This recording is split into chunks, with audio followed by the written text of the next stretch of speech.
মাত্র 2 কাপ ময়দা দিয়ে কোনো প্রকার ওভেন ছাড়া এরকম অসংখ্য লেয়ারযুক্ত প্যাটিস আপনারা আমার এই রেসিপিতে বানাতে পারবেন না। 2 কাপ ময়দায় এখানে প্রায় 9টার মতো প্যাটিস হয়েছে, যেটা বেকারিতে কিনতে গেলে আপনাদের 450 থেকে 500 টাকা একদম গুণে দিতে হয়। ক্রিস্পি, খাস্তা এবং অসংখ্য লেয়ার। সবথেকে মজার বিষয় হচ্ছে এই প্যাটিসটা আপনারা তেলে ভেজে বানাতে পারবেন, কোনো প্রকার ওভেনও লাগবে না এটা বানাতে, ঝটপট হয়ে যায়। তো প্যাটিসটা বানানোর জন্য প্রথমে আমি একটা আলুর পোল বানিয়ে নেব। আপনারা চাইলে এই প্যাটিসটা কিন্তু চিকেনের পুর দিয়েও বানাতে পারবেন। প্রথমে আমি তেলের ভিতরে কিছু বাদাম ভালোভাবে ভেজে নিয়েছি, তারপর পেঁয়াজ কুচি দিয়েছি এবং কাঁচামরিচ দিয়ে পেঁয়াজটাকে হালকা ভেজে নেওয়ার পর এখানে আমি গরম মশলা গুঁড়া আর জিরা গুঁড়া দিয়ে দিয়েছি, স্বাদ অনুযায়ী লবণ এবং লাল মরিচের গুঁড়া দিয়েছি। আমি তেলটা কিন্তু অনেকটাই কম দিয়েছি। যখন এগুলো ভাজা ভাজা হয়ে যাবে তখন একটু পানি দিয়ে মশলাটাকে কষিয়ে নিয়ে এখানে একদম সেদ্ধ ভর্তা আলু দিয়ে মশলাটার সাথে একদম নেড়ে চেড়ে এটাকে আমি নামিয়ে নেব।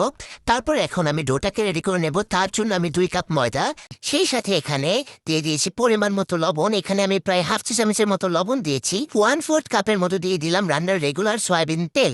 তেলটা দিয়ে এটাকে এখন আমি খুব ভালোভাবে মাখিয়ে ময়ান দিয়ে নেব। আর ময়ান দেওয়া শেষ হয়ে গেলে এখানে আমি নর্মাল টেম্পারেচারের পানি দিয়ে খুব ভালোভাবে একদম মুথে মুথে একটা ডো বানিয়ে নেব।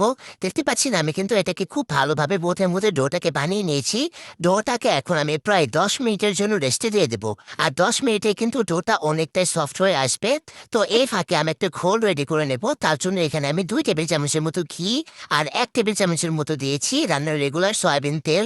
দিয়ে দিচ্ছি এখানে কর্নফ্লাওয়ার। এখানে আমি প্রায় 2 টেবিল প্লাস 1 টেবিল, প্রায় আমার 3 টেবিল চামচের মতো কর্নফ্লাওয়ার লেগেছে। যদি চান এখানে ঘিয়ের বদলে শুধু তেল দিয়ে করবেন তাও কিন্তু খুব ভালোভাবে হয়ে যাবে। আবার যদি চান যে শুধু ঘি দিয়ে করবেন তাও কিন্তু হয়ে যাবে।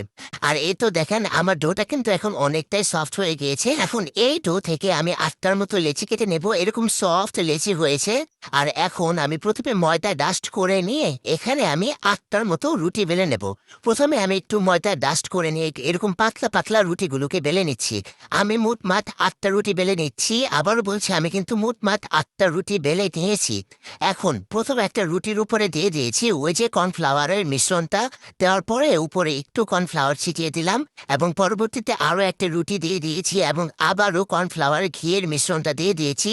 আরও একটা রুটি দিয়ে দিয়েছি, আবারও কর্নফ্লাওয়ার ঘি তেলের মিশ্রণটা দিয়ে আবার উপরে কর্নফ্লাওয়ার ছিটিয়ে দিয়েছি। এভাবে আমি 8টা রুটি একের পর এক বিছিয়ে দেব। আপনারা হয়তো বা স্ক্রিনে দেখে কিংবা আমার কথা অনুযায়ী বুঝতেই পারতেছেন যে আমি কাজটা কিভাবে করতেছি। খুবই ইজি। আমি কিন্তু একদম 8টা রুটি কিন্তু একে অপরের উপর বিছিয়ে দিয়েছি।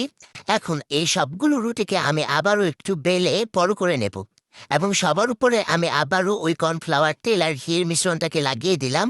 লাগিয়ে দেওয়ার পর এখন আমি পরোটার মতো ভাঁজ করে নেব। এই তো আমি এখন এটাকে পরোটার মতো ভাঁজ করে নিয়েছি। আর এবং ওই ভাঁজের উপরেও আমি কর্নফ্লাওয়ার আর তেলের মিশ্রণটাকে দিয়ে দিচ্ছি। আর কি প্রত্যেকটা ভাঁজের উপরে কিন্তু এই মিশ্রণটা যাবে। আমি পরোটার মতো ভাঁজ দিয়ে নিলাম, দেখতেই পাচ্ছেন। এখন এটাকে আমি বেলে নেব, বেলে একটা রুটি বানিয়ে নেব। আর বিশ্বাস করেন এই প্যাটিসটা একদম অসংখ্য লেয়ারযুক্ত হয়।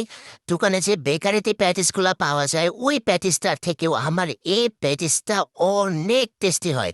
কজ এটা তেলে ভাজা অনেক বেশি টেস্টি হয়। বাসায় একবার হলেও ট্রাই করবেন। ট্রাই করার পরে ধন্যবাদ দেওয়ার জন্য আপনারা আমাকে খুঁজবেন। যাই হোক, রুটিটার যে আবরু থাবরু সাইডগুলো ছিল ওগুলোকে আমি কেটে বাদ দিয়ে দিয়েছি, ওগুলোকেও ভেজে দেব। তারপরে এখন আমি মাঝখানে এরকমভাবে কেটে নিয়েছি, আমার 9টা ভাগে ভাগ হয়েছে। তারপরে আমি পুর দিয়ে দিয়েছি, আলুর যে পুরটা বানিয়েছিলাম মাঝখানে সেটা দিয়ে দিলাম এবং ময়দা আর পানি দিয়ে একটা ঘোল বানিয়েছিলাম, সেই ঘোলটা আমি পুরের 4 সাইডে দিয়ে দিচ্ছি। এটা আমাদের আঠার কাজ করবে, প্যাটিসটা খুব ভালোভাবে লেগে থাকবে।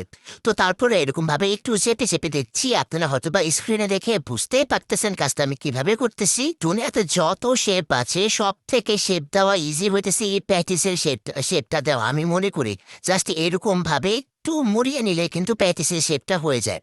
যাই হোক, আমার সবগুলো প্যাটিসের শেপ দেওয়া শেষ। এখন এগুলোকে ভাজার পালা। ভাজারও কিন্তু একটা টেকনিক আছে। তো ভাজার জন্য আমি পর্যাপ্ত পরিমাণ তেল দিয়ে দিয়েছি। তেল দেওয়ার পরে কাঁটা চামচ দিয়ে জাস্ট উপরের লেয়ারগুলোকে একটু এরকমভাবে ছাড়িয়ে দেবেন। কাঁটা চামচ দিয়ে এভাবে লেয়ারগুলোকে ছাড়িয়ে দিলে লেয়ারগুলো খুব সুন্দরভাবে উঠে আসে এবং এটা একদম ক্রিস্পি হয়ে ভাজা হয় এবং খুব সুন্দরভাবে ভাজা হয়। আর এগুলোকে আমি একদম সময় নিয়ে ভেজে নিয়েছি। প্রত্যেকটা জিনিস যখন আপনার লো মিডিয়াম আছে এই সময় সময় নিয়ে ভাজবেন, তখন কিন্তু সেটা একদম মজা হয়। সো এটাকে আমি একটু লো মিডিয়াম আছে সময় নিয়ে ভেজে নিয়েছি। আর এই তো রেজাল্ট আপনাদের সামনে, এইটা কতটা বেশি লেয়ারি হয়েছে। এই প্যাটিসটা অনেক বেশি দুর্দান্ত ছিল, আমি যাদেরই খাওয়াইছি তারাই সবাই বলছে যে এটা অনেক টেস্টি হয়েছে। মাশাল্লাহ মাশাল্লাহ, আলহামদুলিল্লাহ, এইটা একটা বেস্ট রেসিপি আমার। যাই হোক, রেসিপি